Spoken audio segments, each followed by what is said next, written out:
नमस्कार दोस्तों, कल का सम्राट न्यूज़ में आपका स्वागत है।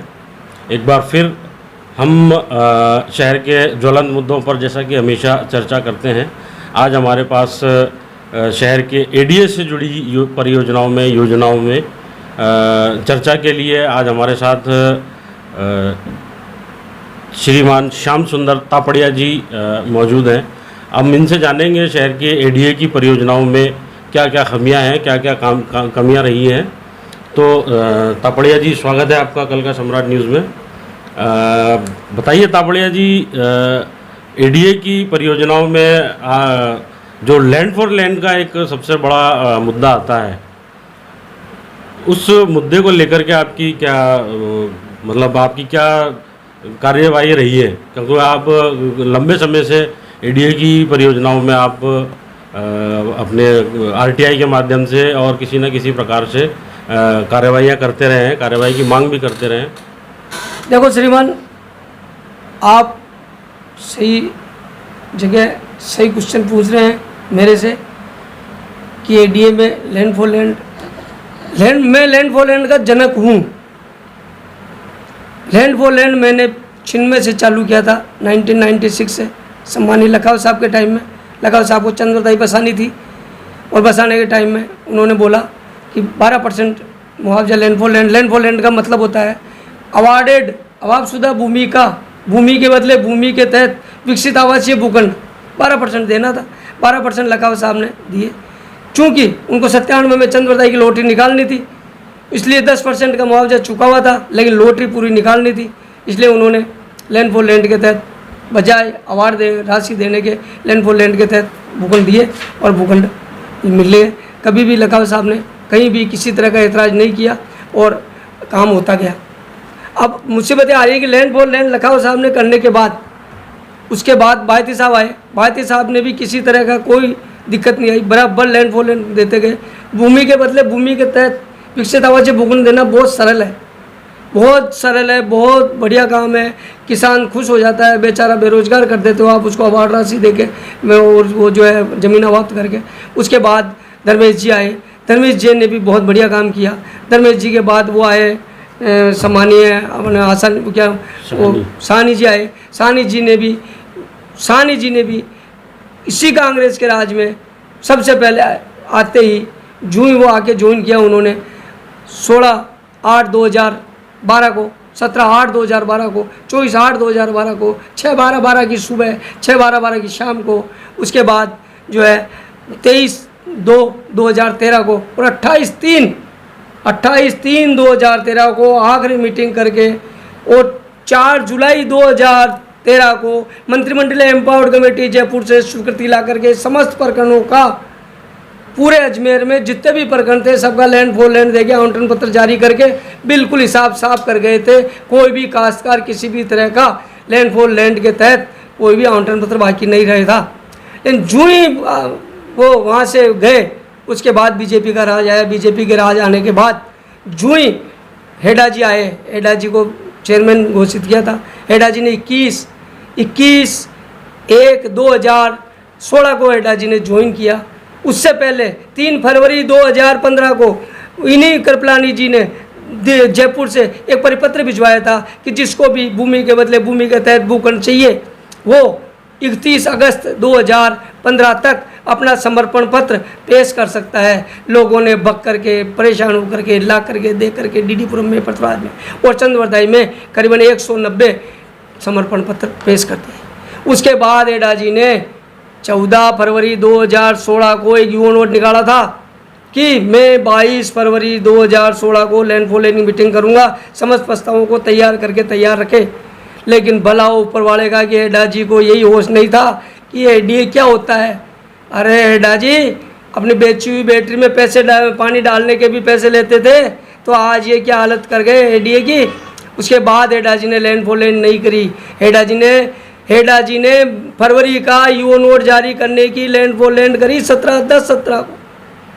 17/10/17 को एक साल बाद, वो भी 17/10/17 से पहले बड़ी मुश्किल से ऊपर से अप्रोच लगाने के बाद चंद्रवरदाई का, डीडीपुरम का, पृथ्वीराज का 2/8/2017 को लैंड फॉर लैंड मीटिंग करी। 18/8/2017 17 को लैंडफॉल मीटिंग करी, 23/8/2017 को लैंडफॉल मीटिंग करी, उसके बाद 19/9/17 को लैंडफॉल मीटिंग करी, और फिर आखिरी मीटिंग 17/10/17 को करके प्रकरणों को जयपुर भेज दिया। 190 प्रकरणों को जयपुर भेज दिया, जिसके अंदर 140 डीडीपुरम के और 22 प्रकरण चंद्रवरदाई के और 40 प्रकरण पृथ्वीराज के, उनको जयपुर भेज दिया। क्यों भेजा जयपुर? जयपुर भेजने की क्या जरूरत पड़ी? जब जयपुर से परिपत्र आया, जयपुर से अवार्ड आता है, जयपुर से परिपत्र आता है, फिर भी जयपुर पूछते हो। LOC land use change, layout plan की मीटिंग 100 रुपये की चीज़ को 10 रुपये में आवंटन करते हो, जब जयपुर नहीं पूछते हो। काश्तकार को 15% मुआवजा चुकाने के लिए जयपुर पूछ रहे हो। 15 जनों के दस्तखत होते हैं एक प्रस्ताव पे, 15 जनों के दस्तखत होते हैं, जब जाके एक भूमि के बदले भूमि के तहत विकसित आवासीय भूखंड का प्रस्ताव बनता है। अध्यक्ष महोदय, आयुक्त महोदय, सचिव महोदय, निदेशक विधि, निदेशक वित्त, निदेशक आयोजना, ATP शाखा, STP शाखा से एक ATP आता है निदेशक, और वो उसका DC नॉर्थ, DC साउथ है। उसके बाद भूमि आपत्ति अधिकारी, भूमि आपत्ति अधिकारी के बाद अधिशासी अभियंता, फिर पटवारी, गिरदावर, तहसीलदार, अधिशा, क्या है सब कुछ मिलकर के एक प्रस्ताव बनाते हैं, उसको भी जयपुर भेजते हैं। जयपुर से स्वीकृति आएगी। क्यों नहीं आ रही है जयपुर से स्वीकृति? नहीं आई। उसके बाद 17/10/17 को यहाँ से प्रस्ताव जयपुर भेजने के बाद चुप होकर बैठ गए एडा जी, बिल्कुल चुप होकर बैठ गए। उसके बाद 25/1/2018 को जयपुर से एक चिट्ठी आई, उसके अंदर 4 क्वेश्चन पूछे थे। क्या आबी, क्या आबादी, क्या कब्रिस्तान। क्यों आबी, आबादी, कब्रिस्तान के पीछे पड़े हुए हो? क्यों? अब आप करी जब कहाँ गया था आबी, आबादी, कब्रिस्तान? फिर भी कोई बात नहीं। 25/1/2018 को वहाँ से क्वेश्चन पुटअप हुआ था, 4 क्वेश्चन पूछे थे, उसका जवाब भी कितने टाइम बाद दिया? 16/4 को जवाब भेजा इन्होंने। 16/4/18 को जवाब भेजा। वो जवाब वहाँ पढ़ा रहा। हेडा जी भी चले गए, बीजेपी का राज भी चला गया। अब आओ वापस 2020 में मैडम जी आई थी, रेणु जी जयपाल मैडम जी, आयुक्त मैडम आई थी। बड़ी मुश्किल से मैंने रिक्वेस्ट करी, मैडम जी ने 14/8/2020 को एक आयुक्त महोदय अपने दस्तखत से, जबकि आयुक्त महोदय कभी भी जयपुर चिट्ठी नहीं भेजता है, जयपुर चिट्ठी सचिव भेजता है, सचिव के नाम चिट्ठी आती है, सचिव भेजता है। लेकिन मैडम जी ने बड़ी रिक्वेस्ट करने के बाद मैडम जी ने 14/8/2020 को एक फर्स्ट क्लास एक लेटर बना करके लैंड के जयपुर भिजवाई कि हमारे को भेज दो, हम बड़े परेशान हो रहे हैं। उस लेटर को भेजने के बाद भी जयपुर वालों ने परवाह नहीं करी। उसके बाद भी मैडम जी 3 बार जयपुर चला के गई है, उसके बाद भी उन्होंने परवाह नहीं करी। और उस 14/8/2020 की चिट्ठी का जवाब कब भेजा?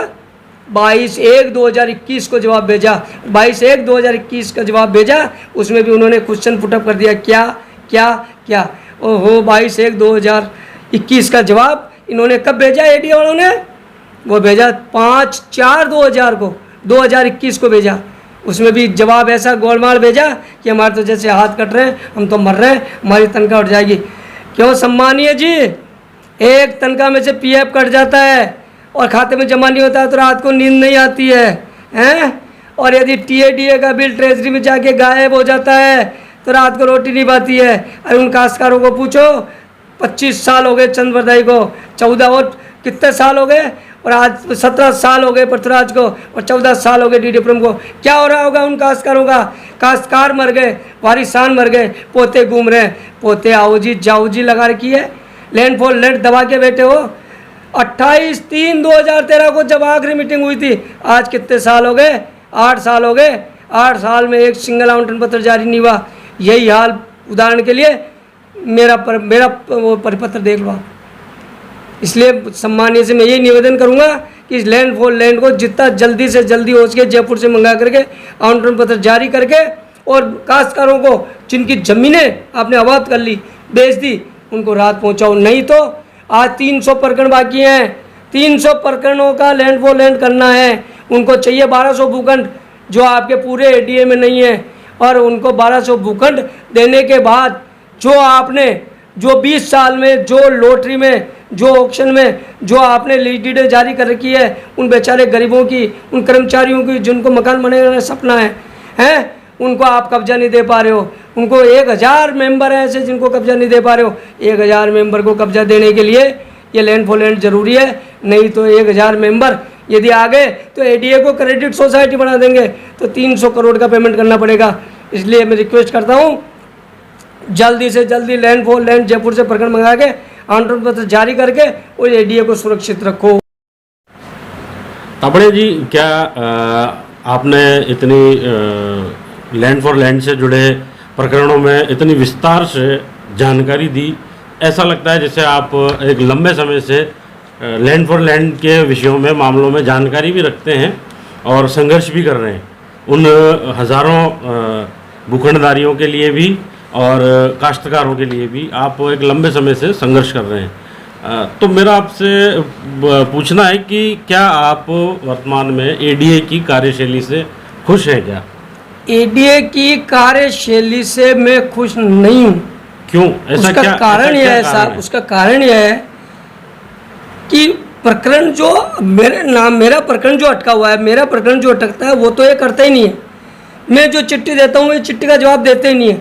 आज दिनांक तक 100 किलो रद्दी वहाँ पड़ी है एडीए में, एक सिंगल चिट्ठी का जवाब नहीं देते हैं।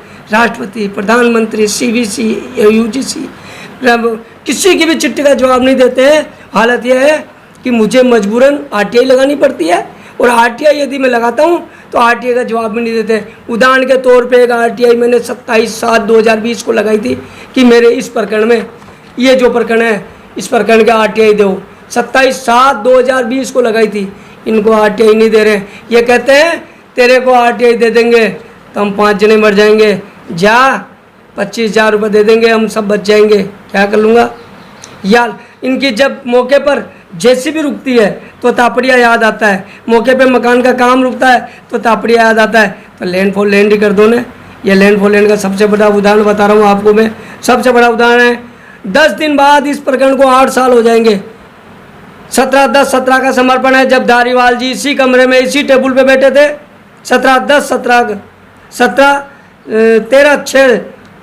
13 को मैंने समर्पण कराया था। आज 8 साल हो गए। 1/2 हिस्सा 2001 में ले चुका हूँ।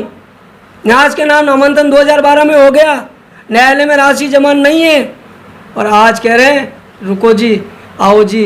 क्यों जी? 15 जनों के दस्तखत है मेरे प्रस्ताव पे। 15 जनों में आयुक्त, अध्यक्ष, सेक्रेटरी, निदेशक विधि, निदेशक वित्त, निदेशक आयोजना, साउथ, नॉर्थ, उसके बाद तहसीलदार, पटवारी, गिरदावर, भूमि आपत्ति अधिकारी, अधिशासी अभियंता और एसटीपी ऑफिस का एटीपी। 15 जनों के दस्तखत के बाद भी जयपुर भेज दिया मेरे प्रकरण को। 1/2 साल ले चुका हूँ मैं, 2001 में ले चुका हूँ ने। न्यास का नामांकन हो गया ने, न्यायालय में राशि भी जमा नहीं है ने, मरे हुए के नाम अवार्ड जारी कराने, वारिसान से समर्पण कराए ने। और आज ये देखो, ये 7.5 किलो रद्दी इसकी दे चुका हूँ 1800 कुछ जगह। यह हाल है, इसलिए मैं खुश नहीं हूँ यहाँ की कार्यशैली से। यदि आप खुश नहीं हैं तो ऐसा कोई उदाहरण आप बताना चाहेंगे कि आखिर अजमेर विकास प्राधिकरण जैसा नज़र आए शहर की आवाम को, शहर की जनता को, ज़िले की जनता को, जो क्योंकि काफ़ी लंबा चौड़ा एरिया है एडीए के प्रशासनिक क्षेत्र में, तो क्या आप ऐसी कोई राय, सलाह, मशवरा देना चाहेंगे एडीए प्रशासन को और स्थानीय प्रशासन को कि उस पर चल कर के कुछ, जैसा कि पिछले मुलाकात में आपने बताया भी था ट्रिब्यूनल के विषय में, तो ट्रिब्यूनल के विषय में कुछ? सर श्रीमान आपकी बात सही है कि जैसा कि देखा जाता है कि जयपुर विकास प्राधिकरण में और जोधपुर विकास प्राधिकरण में ऑलरेडी पहले से ही न्यायाधिकरण की, ट्रिब्यूनल की व्यवस्था हो रखी है। तो अजमेर में इसके लिए क्या है? जो ही न्याय से प्राधिकरण बना 2013 में प्रावधान था कि यहाँ ट्रिब्यूनल की गठन हो जाना चाहिए था। ट्रिब्यूनल का गठन होने के बाद जितने भी वहाँ सेशन में जाते हैं वहाँ जाने की जरूरत नहीं, यहाँ फैसला होता है, सब समझौता करना चाहते हैं और ट्रिब्यूनल का होना चाहिए था।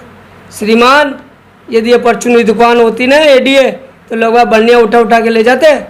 आज हालत यह है कि ट्रिब्यूनल का गठन नहीं होने से ये 100 करोड़ का, ये 100 करोड़ की ज़मीन जो चंद्रवरदाई के अंदर माननीय लखावत साहब ने कॉमर्शियल बनाई थी उसमें भूखंड काट दिए हैं।